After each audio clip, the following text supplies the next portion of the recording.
Good morning all my dear students. So last class में हम लोग पढ़ रहे थे चार्ज और चार्ज के बारे में सारी बातें पढ़ रहे थे। लास्ट टाइम हमने जो पढ़ा था वो हमने पढ़ा था चार्जिंग मेथड्स के बारे में, ठीक है।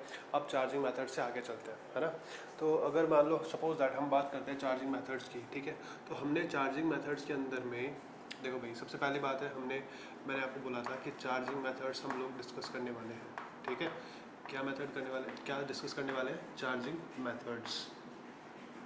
और चार्जिंग मेथड जो है इसमें मैंने आपको सबसे पहले बताया था bye rubbing, charging of a body by rubbing, ठीक है। देन हमने बात करी थी बाय कंडक्शन, ठीक है। और देन हमने क्या बात करी थी? हमने बात करी थी बाय इंडक्शन। अब एक बात ध्यान से सुनने वाली जो है वो ये है कि रबिंग, सबसे पहले बात करेंगे हम लोग चार्जिंग बाय रबिंग, ठीक है। तो चार्जिंग बाय रबिंग की अगर हम बात करते हैं तो ध्यान से सुनना भाई, ये क्या होता है। क्या मैंने कल एक बात बताई थी कि चार्जिंग बाय रबिंग अगर हम करते हैं तो at least one body should be of insulating nature और नॉन कंडक्टिंग नेचर, ठीक है। मैंने ये कहा था, मतलब दोनों बॉडीज़ अगर कंडक्टिंग नेचर की हुई तो रबिंग से कभी भी चार्ज नहीं हो पाएगी, ओके। बट अगर एक भी बॉडी इंसुलेटिंग नेचर की या फिर नॉन कंडक्टिंग नेचर की हुई तो वो चार्जिंग बाय रबिंग से बिल्कुल चार्ज हो जाएगी, okay. So this is all about the charging by the rubbing, ठीक है। इसमें क्या करते हैं, लेट अस कंसिडर कि सपोज दैट मैंने ये वाली चौक ली, ठीक है, और मैंने मेरा हाथ लिया, ठीक है। अब मैं इन दोनों को रब कर रहा हूँ, इज दैट क्लियर? रब कर रहा हूँ, जैसे तुम लोगों ने भी देखा होगा कि सर्दियों के मौसम में हम अपने हाथ रब करते हैं, ठीक है। हाथ रब करते हैं तो हमें एक चीज़ फील होती है, ठीक है, और वो क्या है? गर्माहट। मान लो हमारे हाथ जो है वो ठंडे हैं बिल्कुल, ठीक है। तो जैसे ही मैं इनको रब कर रहा हूँ, ठीक है, तो रब कर रहा हूँ तो मुझे यहाँ पे गर्मी फील होगी, ठीक है। अब वो गर्मी जो फील होती है वो क्या होती है? वो एनर्जी होती है। Heat is the form of energy. अब एनर्जी की बात करूँगा तो अगर मैं इस चौक को मेरे हाथ के साथ में रब कर रहा हूँ, इसका मतलब क्या है? इसका मतलब है कि इन फिजिक्स लैंग्वेज, अगर फिजिक्स की भाषा में बोलूं तो इसका मतलब ये है कि मैं फ्रिक्शन फोर्स के अगेंस्ट वर्क डन कर रहा हूं। और अगर मैं वर्क डन कर रहा हूं then work done is always equivalent to energy. Work done किसके इक्विवेलेंट होगी? एनर्जी के इक्विवेलेंट होगी। अगर मैं वर्क डन कर रहा हूं इसका मतलब एनर्जी दे रहा हूं, एनर्जी दे रहा हूं तो भाई दोनों को एनर्जी मिलेगी, हाँ या ना। अब आपने 11th क्लास में once upon a time chemistry में पढ़ा था ionisation energy, is that clear? the minimum amount the minimum amount of energy which is required to remove an electron from the outermost shell of an isolated atom is known as ionization energy। मतलब किसी भी atom के outermost shell के अंदर में से एक electron को निकालने में जितनी एनर्जी की रिक्वायरमेंट होती है that is called ionisation energy. और इसी आयोनाइजेशन एनर्जी को हम लोग वर्क फंक्शन भी बोलते हैं। Is that clear? तो भाई मैं जब इन दोनों को रब कर रहा हूँ इसका मतलब मैंने वर्क डन किया तो इसको एनर्जी मिली, ठीक है।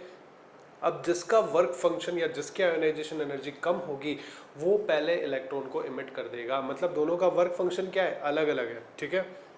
दोनों का वर्क फंक्शन अलग अलग है, इसका मतलब मैं एनर्जी दे रहा हूँ, ठीक है। और एनर्जी जैसे ही मिलेगी तो जिसका वर्क फंक्शन कम होगा वो पहले इलेक्ट्रॉन दे देगा और अपने आप को पॉजिटिवली चार्ज कर लेगा, और जिसका वर्क फंक्शन ज़्यादा होगा वो इलेक्ट्रॉन को एब्जॉर्ब कर लेगा और अपने आप को नेगेटिवली चार्ज कर लेगा। So this is the basic कहानी behind the charging with rubbing, ठीक है। तो चार्जिंग बाय रबिंग में यही बात है। एक इम्पॉर्टेंट बात जो है वो यही है कि at least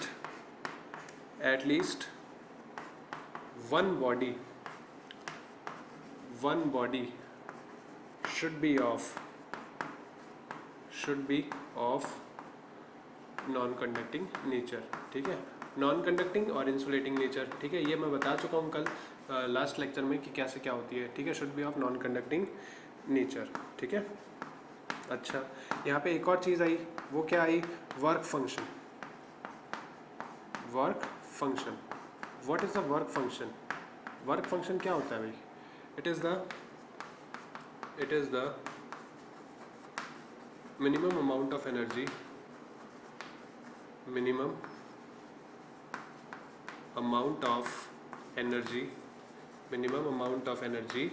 which is required to remove an electron from the outermost shell of an isolated atom. Is that clear? तो भाई वर्क फंक्शन क्या होता है? अच्छा, वर्क फंक्शन सबका अलग अलग है ना। जैसे मान लो हमारे बुक के ही कुछ एग्जांपल्स की बात कर लेता हूँ, तो क्या बात करेंगे भाई? सबसे पहले मान लो सपोज दैट अगर मैं ग्लास रॉड की बात करता हूँ, ठीक है, if I am just talking about glass rod, ठीक है, और I am just rubbing glass rod with silk cloth. अगर मैं सिल्क क्लोथ के साथ में ग्लास रॉड को रब करता हूँ तो ग्लास रॉड का जो वर्क फंक्शन है, इसका वर्क फंक्शन इसके वर्क फंक्शन से कम है। तो जब रब कर रहा हूँ इसका मतलब कंटिन्यूसली एनर्जी दे रहा हूँ, तो वर्क फंक्शन किसका कम है? ग्लास रॉड का कम है। तो जैसे इसको वर्क फंक्शन के बराबर की एनर्जी मिलेगी, ये इलेक्ट्रॉन दे देगा और यहाँ से यहाँ पे इलेक्ट्रॉन जाएगा, ठीक है, और इलेक्ट्रॉन जाएगा तो it will become positively charge and it will become negatively charge, ठीक है, यही है। सेम ऐसा किसके साथ होता है? अगर हम फर की बात करें, फर और कैट स्किन की बात करते हैं, ठीक है, कैट स्किन मैंने इसलिए नाम लिया क्योंकि किताबों में ये लिखा हुआ मिलता है, जनरल एग्जांपल्स है, ठीक है। फर और कैट स्किन को अगर मैं प्लास्टिक के साथ में, प्लास्टिक और इबोनाइट, अगर मैं प्लास्टिक और इबोनाइट के साथ में इसको रब करता हूँ तो यहाँ से इलेक्ट्रॉन यहाँ पे चला जाएगा। क्यों? क्योंकि इसका वर्क फंक्शन जो है वो क्या है? इसका वर्क फंक्शन कम है और इसका वर्क फंक्शन ज़्यादा है। तो इसका वर्क फंक्शन कम है तो ये इलेक्ट्रॉन दे देगा और दे देगा तो पॉजिटिवली चार्ज हो जाएगा। इसका वर्क फंक्शन कम है तो ज़्यादा है तो ये इलेक्ट्रॉन को ले लेगा और नेगेटिवली चार्ज हो जाएगा। सेम इज अलॉन्ग विथ, अगर मैं वूलन क्लॉथ की बात करूँ, वूलन क्लॉथ की बात करूँ, ठीक है, तो वूलन क्लॉथ को अगर मैं प्लास्टिक के साथ, प्लास्टिक, रबर, एबोनाइट या फिर अंबर, अंबर एक तरह का स्टोन होता है जो कि समुद्र के किनारे पे मिलता है ना। Ebonite is a material, rubber सब जानते हो, प्लास्टिक भी सब जानते हो, ठीक है। तो अगर वुलन क्लॉथ को इन किसी में से भी किसी के साथ भी रब करता हूँ तो ये भी इलेक्ट्रॉन को देता है और पॉजिटिवली चार्ज अपने आप को बनाता है और इधर वाले सारे अपने आप को नेगेटिवली चार्ज बनाते हैं। So these are the basic examples which are provided in the book, ठीक है। अब बात सुनो भाई, what is the significance of this charging by rubbing? क्यों हम लोग इसके बारे में इतना पढ़ रहे हैं? तो भाई जानने के लिए ज़रूरी है। कैसे ज़रूरी है? बात को सुनो ध्यान से। क्या आपको प्रैक्टिकली एग्जांपल देता हूँ, क्या आपने कभी टैंकर देखा है जिसमें पेट्रोल आता है, ठीक है? तो पेट्रोल पंप पर पेट्रोलियम भरने के लिए जो टैंकर आता है, उस टैंकर को अगर आप ध्यान से देखोगे तो वहाँ पे कहीं पर भी शार्प एजेस नहीं मिलते, ठीक है, वो पूरी तरह से गोल होता है। अच्छा, गोल क्यों होता है इसकी बात अपन थोड़ी सी देर बाद में करेंगे, ठीक है।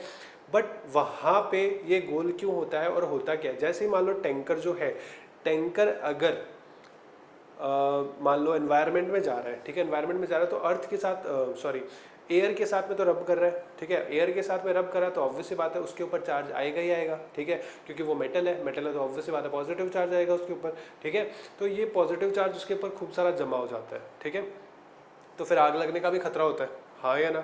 और आग लगने का खतरा होता है तो उससे बचने के लिए आपने देखा होगा कि जितने भी टैंकर्स वगैरह होते हैं उनके पीछे जो बम्पर होता है उसके ऊपर एक चेन सी लगी हुई होती है, ठीक है, ऐसे जालीनुमा चेन सी होती है, वो हिलती भी रहती है, ठीक है, या फिर नीचे एक कटोरी सी लटकाई हुई होती है। तो जैसे स्पीड ब्रेकर पे वो चेन जब भी रोड के टच होती है तो वो सारा का सारा अक्यूमुलेटेड चार्ज जो है वो अर्थ में चला जाता है। Is that clear?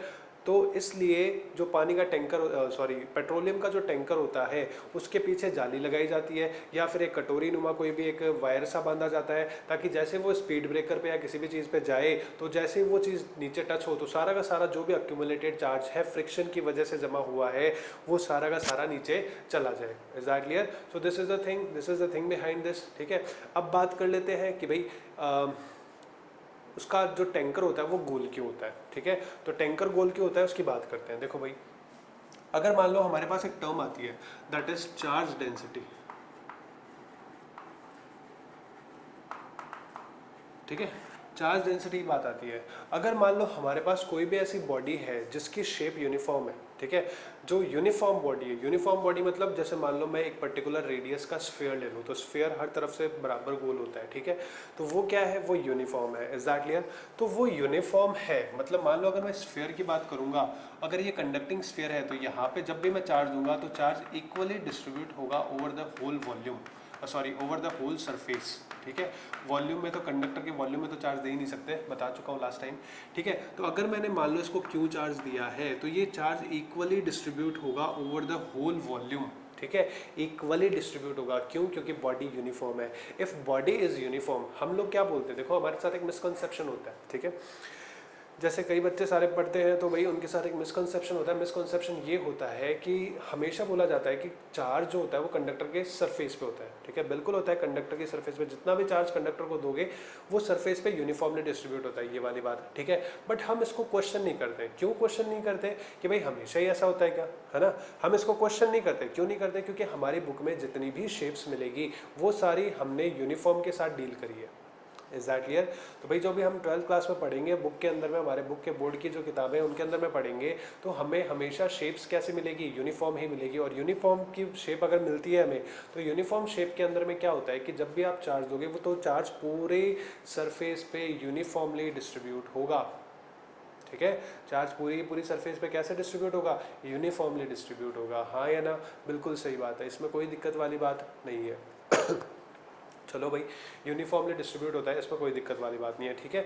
अच्छा, तो what about the non uniform bodies? Uniformly distribute होगा मतलब अगर स्फीयर को, अगर इस स्फीयर की जो रेडियस है अगर ये r है तो इस पर अगर मैंने q चार्ज दिया है तो वो पूरी सरफेस पे आ जाएगा, और इसकी जो सरफेस चार्ज डेंसिटी जिसको सिग्मा बोलते हैं दैट इज q/4πr² हो जाएगी, और ये हर जगह पे बराबर होगी, ठीक है। But if we are talking about, भाई मैं ये थोड़ा सा जगह निकाल लेता हूँ ना, ताकि आपको भी बहुत सारी चीज़ें एक साथ ही देखने को मिले, ठीक है। If we are talking about like bodies like this, ठीक है, अगर मान लो मैंने ऐसे बॉडीज़ की बात करी है कोई, ठीक है, इस तरह की बॉडी है, ये भी कंडक्टर ही है। कंडक्टर है तो इसका मतलब सरफेस पे चार्ज आएगा, ठीक है। बट जब आप ऑब्जर्व करोगे तो इस पर आपको इस तरह से चार्ज नज़र आएगा,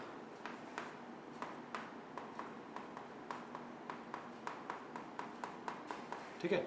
कंसिडर वन थिंग, देखो भाई बात सुनो, इसको क्या याद करने का तरीका बताता हूँ। जैसे मान लो अगर ऐसा गोल गोल ट्रैक होता है कोई, जिस पे गाड़ियाँ दौड़ानी होती है, रेस चल रही है, ठीक है, तो सारी की सारी गाड़ियाँ जो है वो बराबर स्पीड से चलेगी और इक्वी डिस्टेंट होगी, यूनिफॉर्म तरीके से मूव करेगी, ठीक है। बट अगर ऐसे ट्रैक पे मैं गाड़ियाँ दौड़ाऊंगा तो यहाँ पे प्लेन रोड है, प्लेन रोड पे भाई बहुत कम ट्रैफिक मिलेगा आपको, बट यहाँ पे शार्प एज है, शार्प एज पे खूब सारी गाड़ियों का ट्रैफिक मिलेगा, ठीक है। अच्छा, यहाँ पे फिर थोड़ा सा कम मिलेगा क्योंकि ये थोड़ी सी स्फेरिकल आ गई है, ठीक है। तो अगर यूनिफॉर्म बॉडी है, अगर ये यूनिफॉर्म बॉडी है तो चार्ज डेंसिटी जो है वो भी यूनिफॉर्म होगी, चार्ज इक्वली डिस्ट्रीब्यूट होगा over the whole surface. But if the body is not uniform, means यहाँ पे बॉडी जो है वो नॉट यूनिफॉर्म बॉडी है, नॉट यूनिफॉर्म, ठीक है। तो अगर बॉडी यूनिफॉर्म नहीं है तो जो चार्ज डेंसिटी होती है, चार्ज डेंसिटी जो होती है, that charge density is inversely proportional to the radius of curvature. Is that clear? Radius of curvature, ठीक है। अच्छा जी, रेडियस तो सुनी थी, पर ये रेडियस ऑफ कर्वेचर क्या होता है? तो भाई बात सुनो ध्यान से, ये यहाँ पे कर्व है, यहाँ पे रेडियस अलग है, यहाँ पे बिल्कुल प्लेन है, तो प्लेन की रेडियस हमेशा मान लो, यूँ समझ लो, इनफाइनाइट होती है। जैसे मान लो अर्थ है, अर्थ की रेडियस 6400 किलोमीटर है, ठीक है। अर्थ की रेडियस 6400 किलोमीटर है। दैट मीन्स कि अगर हम मान लो सिक्कर से जयपुर जा रहे हैं, ठीक है, तो ऑब्वियस सी बात है कि यहाँ से अगर जयपुर जा रहे हैं तो क्या प्लेन रोड दिखेगी हमें, ठीक है, पर अर्थ तो स्फीयर है, ठीक है, बट उसकी रेडियस क्या है? 6400 किलोमीटर्स है। इसका मतलब बहुत ज़्यादा रेडियस है, ठीक है। तो मैंने इसकी रेडियस भी क्या मान ली? इनफाइनाइट मान ली, because it is a plane. सबसे कम रेडियस यहाँ की, ये शार्प एज है तो सबसे कम रेडियस यहाँ की होगी, सबसे कम रेडियस यहाँ की होगी, तो चार्ज डेंसिटी जो होगी वो सबसे ज़्यादा यहाँ की ही होगी। Is that clear? तो ये वाली बात है भाई, मैं इसको साफ कर लेता हूँ। तो भाई जहाँ की रेडियस जो है वो जितनी कम होगी चार्ज डेंसिटी उतनी ही ज़्यादा होगी। किसके लिए? नॉन यूनिफॉर्म बॉडी के लिए। पर यूनिफॉर्म बॉडी के लिए चार्ज हमेशा क्या होता है? इक्वली डिस्ट्रीब्यूट होता है। इसमें कोई दिक्कत वाली बात नहीं है भाई, ठीक है। तो भाई ये वाली बात होती है।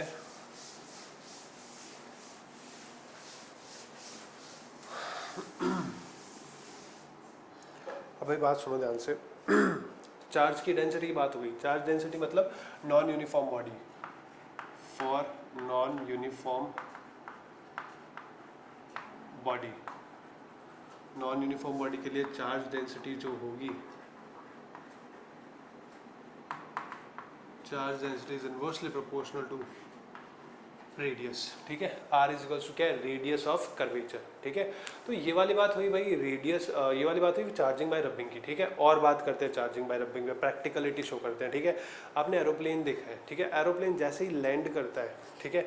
तो ऑब्वियस सी बात है कि उसके जो टायर होते हैं वो एकदम से तो मोशन में आएंगे नहीं। मान लो 200-250 की स्पीड होती है चार प्लेन के लैंड करने पे, या 100 की स्पीड मान लो, ठीक है। तो 100 की स्पीड में जब टायर जो है वो जैसे ही, मान लो ये रनवे है, ठीक है, और ये टायर है उसका, जैसे ही टायर यहाँ पे आएगा तो ऑब्वियस बात है ऐसे घूमेगा, ठीक है। अब ये ऐसे घूमेगा, अगर मान लो ये ऐसे घूमने वाला ही है तो एकदम से तो 100 की स्पीड के बराबर का नहीं घूमेगा ना, ठीक है। तो कुछ ना कुछ यहाँ पे फ्रिक्शन होएगा, और फ्रिक्शन होएगा, रबिंग होगी, रबिंग होगी तो ऑब्वियसली बात है दोनों के बीच में एनर्जी आएगी, एनर्जी आएगी तो ऑब्वियसली बात है चार्ज का भी एक दूसरे में चार्ज तो होंगे, मतलब ये बात तो समझ में आती है कि चार्ज तो होगा ही होगा, ठीक है। अब सोचो कि टायर पे इतना सारा चार्ज एक्यूमुलेट हुआ है, और चार्ज एक्यूमुलेट हुआ है तो ऑब्वियस सी बात है कि यहाँ पे ब्लास्ट भी हो सकता है, स्पार्किंग हो सकती है। स्पार्किंग होगी तो ऑब्वियस सी बात है अगर टेम्परेचर राइज हो रहा है तो यहाँ पे ब्लास्ट भी हो सकता है, टायर ब्रस्ट भी हो सकता है, ठीक है। बट ऐसा नहीं होता। क्यों नहीं होता? क्योंकि जो एरोप्लेन के टायर्स होते हैं, ठीक है, वो जिस रबर के बने होते हैं उनमें इस तरह से बनाए जाते हैं कि उनमें एक वायर सा दिया जाता है बीच में, ठीक है। वायर सा इन द सेंस जो रबर है उसी रबर के अंदर में वायर्स लगाए जाते हैं, ठीक है, ताकि जैसे ही चार्ज एक्यूमुलेट हो तो सारा का सारा चार्ज कहाँ पे चला जाए? अर्थ में चला जाए। Is that clear? तो इस तरह से प्लेन की बात होती है, ठीक है। और बातें करते हैं तो आपने देखा होगा थंडर बोल्ट, बिजली कड़कती है भाई, है ना। अब बिजली कैसे कड़कती है? बिजली कड़कती है भाई, बादल होते हैं, ठीक है, बादल एक दूसरे से रब करते हैं तो ऑब्वियसली बात है उन पे क्या होता है? उन पे चार्ज आ जाता है, ठीक है। चार्ज आ जाता है तो पॉजिटिव चार्ज नीचे आ जाता है, नेगेटिव चार्ज ऊपर आ जाता है, ठीक है। कैसे? जैसे मान लो सपोज दैट यहाँ पे मैं बादल की बात करता हूँ,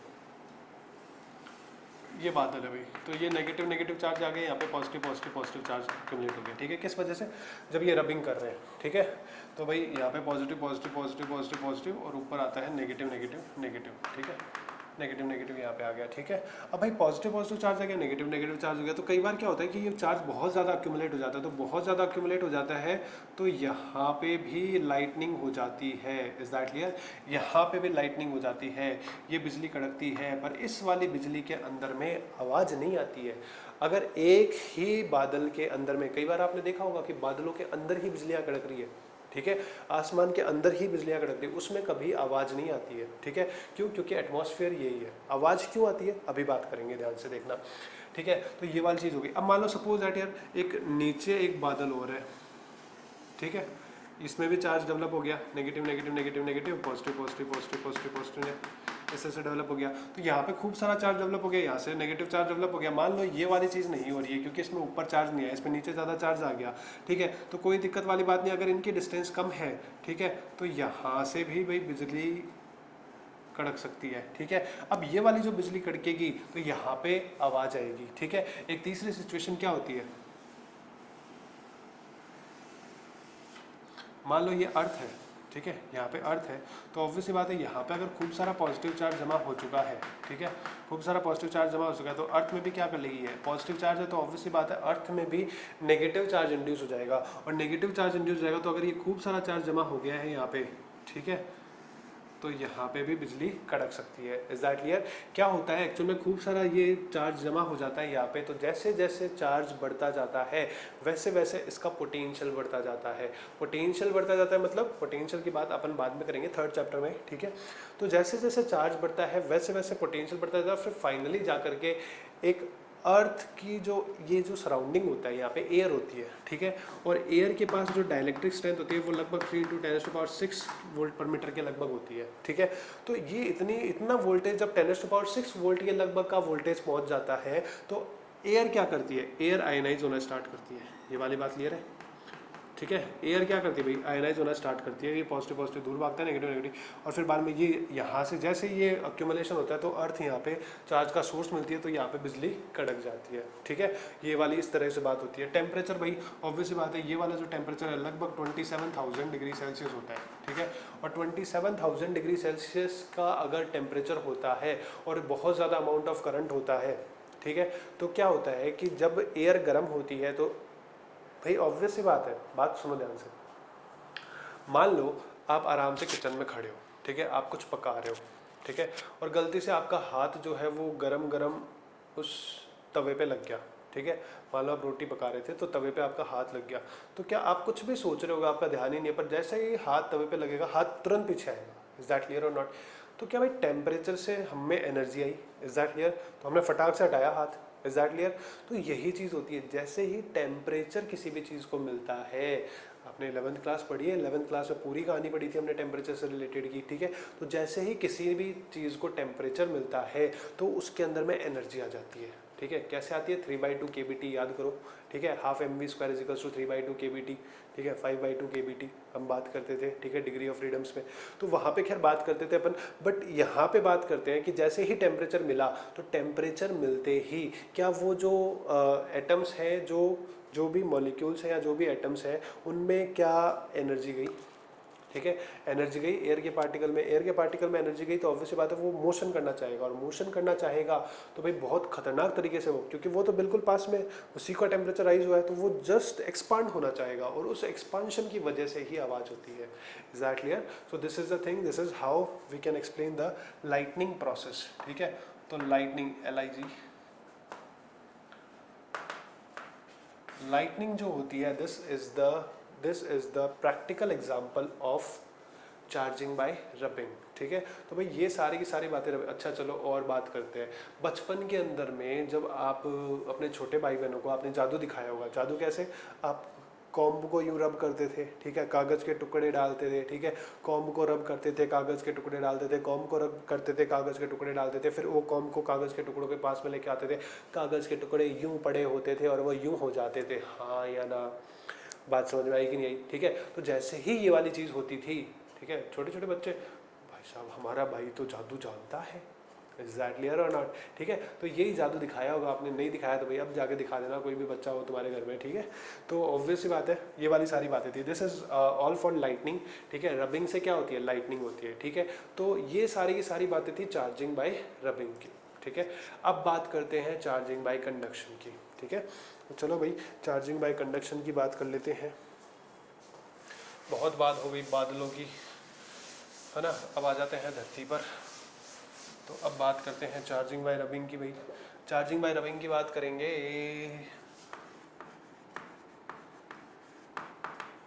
चार्जिंग बाय कंडक्शन। अब हम बात करेंगे चार्जिंग बाय कंडक्शन की, ठीक है।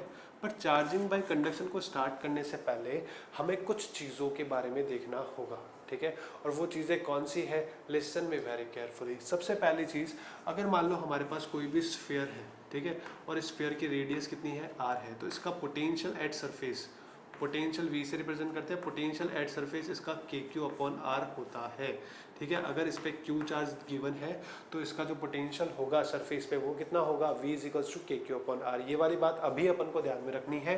पोटेंशियल मैं 3rd चैप्टर में पढ़ाऊंगा आराम से, कोई दिक्कत वाली बात नहीं, वहाँ पे एकदम क्रिस्टल क्लियर हो जाएगा, ठीक है। बट अभी के लिए इतना याद रखना है क्योंकि एक न्यूमेरिकल इस पर पूछा जाता है, उस न्यूमेरिकल की अपन को बात करनी है, ठीक है। दूसरी बात यहाँ पे ये वाली बात करनी है कि पॉजिटिव, न्यूट्रल और नेगेटिव, ठीक है। Is that clear? मतलब एक बॉडी है जो पॉजिटिवली चार्ज है, एक बॉडी जो है वो न्यूट्रल है, और एक बॉडी जो है वो नेगेटिवली चार्ज है, ठीक है। तो पोटेंशियल पॉजिटिवली चार्ज बॉडी का ज़्यादा होता है न्यूट्रल से, और न्यूट्रल का ज़्यादा होता है नेगेटिव से। Is that clear? ये ऑर्डर होता है किसका? पोटेंशियल का ऑर्डर होता है, ठीक है। Is that clear? तो अभी के लिए इतनी बातें याद रखो। और क्या बातें याद रखोगे? और ये वाली बात भी याद रख सकते हो भाई कि अगर मान लो अर्थ की बात करें, ठीक है, तो पोटेंशियल ऑफ अर्थ जो होता है ये क्या होता है भाई? ये 0 होता है, ठीक है। पोटेंशियल ऑफ अर्थ हम क्या बोलते हैं? 0 बोलते हैं, ठीक है। आई होप आप इतनी बातें ध्यान रख लोगे, ठीक है। ये कुछ पॉइंट्स थे जो आपको याद रखने हैं अभी के लिए, ठीक है। फिर बाद में चार्जिंग बाय कंडक्शन की बात करते हैं, तो इसमें जो सबसे इंपॉर्टेंट पॉइंट है, ठीक है, बोथ द बॉडीज, इसमें जो भी दोनों बॉडी होगी, both the bodies should be of conducting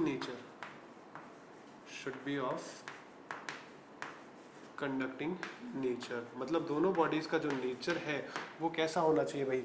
conducting nature होना चाहिए। अगर कंडक्टिंग नेचर नहीं होगा चार्ज नहीं हो पाएगी, ठीक है। अच्छा जी, ये वाली बात है जी, ओके जी, बात सुनो ध्यान से।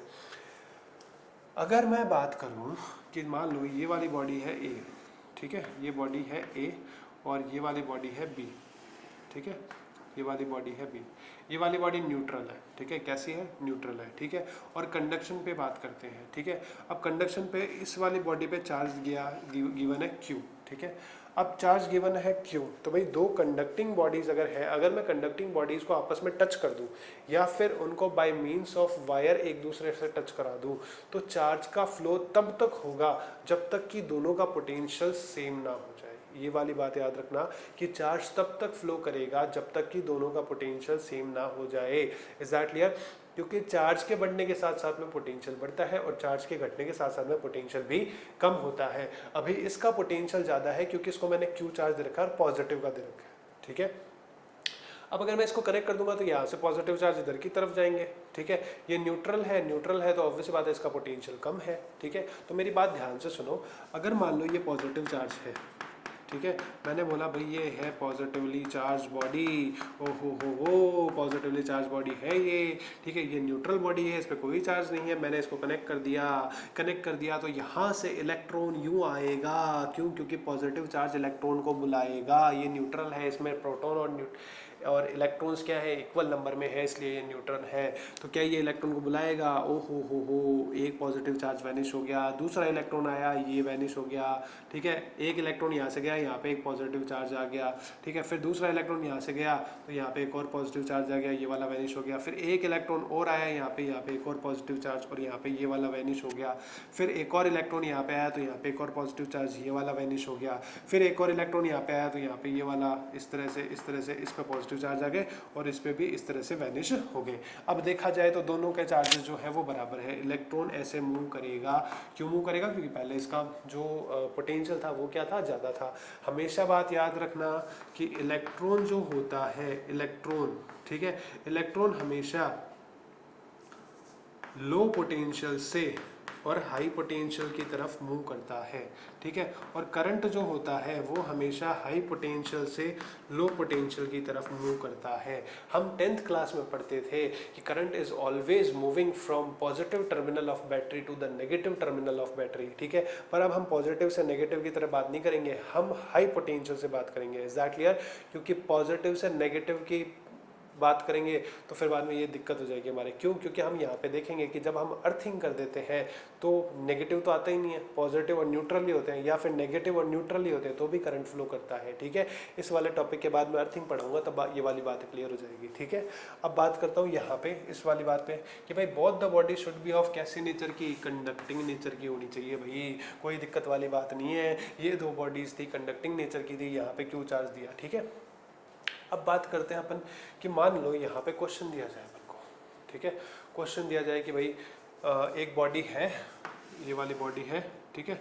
इस वाली बॉडी की जो रेडियस है वो क्या है, आर। दो कंडक्टिंग बॉडीज है, दो क्वेश्चन ऐसे आएगा भाई, if two identical conducting bodies having radius R is provided, ठीक है।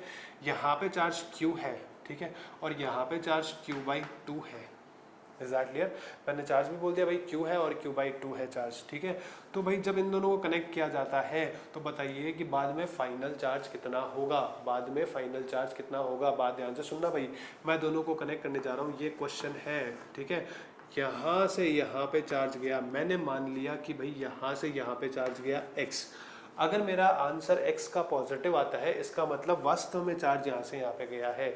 अगर मेरा आंसर नेगेटिव आता है इसका मतलब चार्ज वास्तव में इधर से आया है, मैंने उल्टा मान लिया था। ये वाली बात क्लियर है? ये मानने पे डिपेंड करता है। तो भाई यहाँ से चार्ज गया यहाँ पे, तो भाई आफ्टर सम टाइम जब ये हो चुका है तो भाई पोटेंशियल बराबर होगा दोनों का, हाँ या ना? क्योंकि मैंने पहले ही बोला है कि जब भी दो कंडक्टिंग बॉडीज को आपस में कनेक्ट करोगे तो हमेशा चार्ज तब तक फ्लो होता है जब तक दोनों का पोटेंशियल इक्वल ना हो जाए। Is that clear? तो भाई दोनों का पोटेंशियल जब तक इक्वल ना हो जाए तब तक चार्ज फ्लो करेगा। अच्छा जी, बाद में चार्ज कितना बचा भाई? यहाँ पे Q-x चार्ज बचा, ठीक है। और यहाँ पे कितना चार्ज बचा? Q/2 और प्लस ऑफ x चार्ज बचा, ठीक है। ये क्या है? फाइनल चार्ज FC, ठीक है, फाइनल चार्ज है।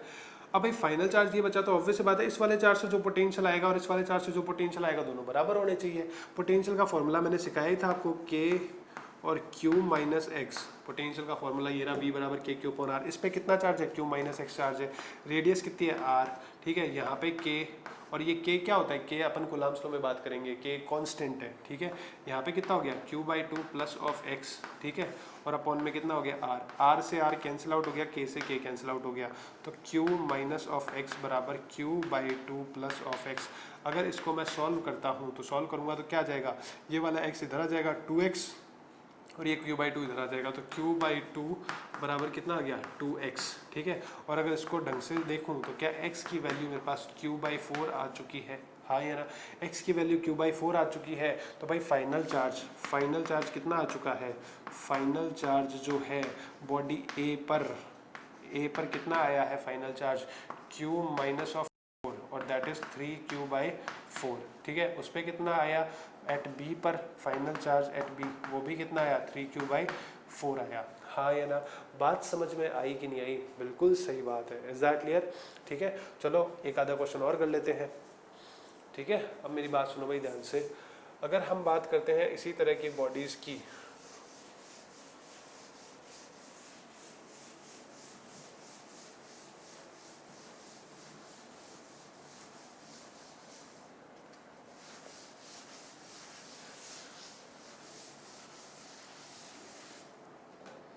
देखो भाई क्या बात करी थी हमने क्वेश्चन दिया था ये वाला, एक और क्वेश्चन की बात करते हैं, ठीक है। अगर मान लो इस पे चार्ज है q, ठीक है, और इस पे चार्ज है माइनस का q/2, ठीक है, और ये भी r है और ये भी कितनी है r है। अब आपको एक शॉर्ट ट्रिक बता देता हूँ, क्योंकि एक जैसा क्वेश्चन कराने से कोई फायदा नहीं है, ठीक है। आपको एक शॉर्ट ट्रिक बता देता हूँ, जब भी दो आइडेंटिकल स्फीयर्स आए, ठीक है, आइडेंटिकल स्फीयर्स आए तो दोनों का चार्ज जोड़ लो, तो q प्लस ऑफ माइनस का q/2, ठीक है, और डिवाइड बाई 2 कर दो, यही चार्ज दोनों पे बाद में मिल जाएगा। कैसे, q माइनस q/2, तो ये आ गया q/2, ठीक है, और अपॉन 2, तो दोनों के ऊपर में कितना चार्ज आएगा q/4, ठीक है। आफ्टर कनेक्टिंग देम लास्ट में फाइनल चार्ज जो बचेगा वो कितना बचेगा q/4 बचेगा। कैसे, जैसे मान लो इससे पिछले वाला क्वेश्चन क्या था, पिछले वाले क्वेश्चन में क्या था, पिछले वाले क्वेश्चन में हमारे पास यहाँ पे चार्ज था q, ठीक है, यहाँ पे तो चार्ज कितना था भाई, यहाँ पे चार्ज था q और यहाँ पे चार्ज कितना था q/2 था, ठीक है। तो अगर मैं दोनों को ऐड कर लेता हूँ तो q प्लस q/2 हो गया और डिवाइड बाई 2 हो गया, ठीक है। तो इसको क्या बोल सकता हूँ, इसको मैं बोल सकता हूँ 3q/2 और नीचे इंटू 2 हो गया, तो ऑब्वियस सी बात है 3q/4 दोनों बॉडीज पे आ गया, और वास्तव में इतना ही आया था, ठीक है। अच्छा, तो फिर आप बोलोगे बोले सर ये वाला मेथड पहले करा देते, जब इजी था तो फिर बाद में वो वाली चीज़ क्यों बताई, क्यों हमें ये वाली चीज़ रखने के लिए बोली कि सर v बराबर k/r होता है, ठीक है।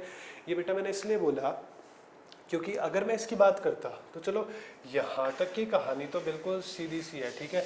ये किसकी बात हो रही थी, आइडेंटिकल स्फीयर्स की, किसकी बात हो रही थी, आइडेंटिकल स्फीयर्स की बात हो रही थी भाई, ठीक है। आइडेंटिकल बॉडीज थी यहाँ पे, ठीक है, आइडेंटिकल स्फीयर्स थे, तब ये वाली बात हो रही थी। बट अगर मान लो आइडेंटिकल ना हो, जैसे मान लो एक ये दे दिया मेरे को, ठीक है, यहाँ पे रेडियस है 3r और इसके ऊपर चार्ज है q, ठीक है, यहाँ पे एक न्यूट्रल दे दिया मेरे को, या मान लो यहाँ पे चार्ज q/2 दे दिया, ठीक है, यहाँ की रेडियस है r, ठीक है।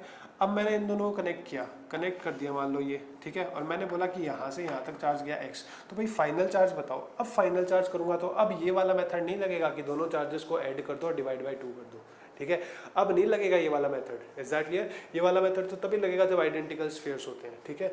तो फिर अब कौन सा मेथड लगेगा, तो भाई फाइनल चार्ज कितना है, फाइनल चार्ज f से कितना आएगा q माइनस एक्स इस पे और q/2 प्लस एक्स इस पे, ठीक है। अब इनका दोनों का पोटेंशियल बराबर कर दो, k minus x upon 3r equals to q/2 plus of x upon r, ठीक है, r से r कैंसिल आउट, k से k cancel out, q minus x equals to 3 into q/2 plus का x, ठीक है।